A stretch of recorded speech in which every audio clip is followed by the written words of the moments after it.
L'Exode, chapitre 33.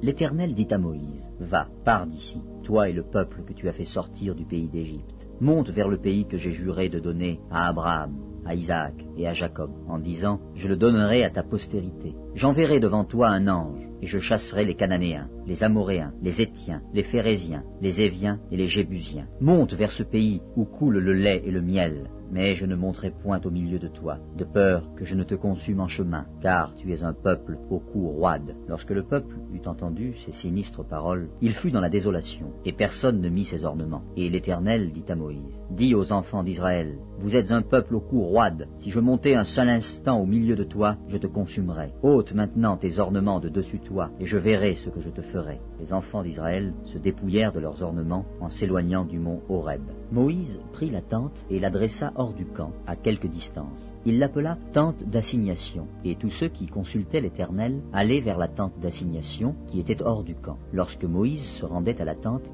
tout le peuple se levait. Chacun se tenait à l'entrée de sa tente et suivait des yeux Moïse jusqu'à ce qu'il fût entré dans la tente. Et lorsque Moïse était entré dans la tente, la colonne de nuée descendait et s'arrêtait à l'entrée de la tente, et l'Éternel parlait à Moïse. Tout le peuple voyait la colonne de nuée qui s'arrêtait à l'entrée de la tente. Tout le peuple se levait et se prosternait à l'entrée de sa tente. L'Éternel parlait à Moïse face à face, comme un homme parle à son ami. Puis Moïse retournait au camp, mais son jeune serviteur, Josué, fils de Nun, ne sortait pas du milieu de la tente. Moïse dit à l'Éternel, « Voici, tu me dis, fais monter ce peuple, et tu ne me fais pas connaître qui tu enverras avec moi. Cependant tu as dit, je te connais par ton nom, et tu as trouvé grâce à mes yeux. Maintenant, si j'ai trouvé grâce à tes yeux, fais-moi connaître tes voies. Alors je te connaîtrai, et je trouverai encore grâce à tes yeux. Considère que cette nation est ton peuple. » L'Éternel répondit, « Je marcherai moi-même avec toi, et je te donnerai du repos. » Moïse lui dit, « Si tu ne marches pas toi-même avec nous, ne nous fais point partir d'ici.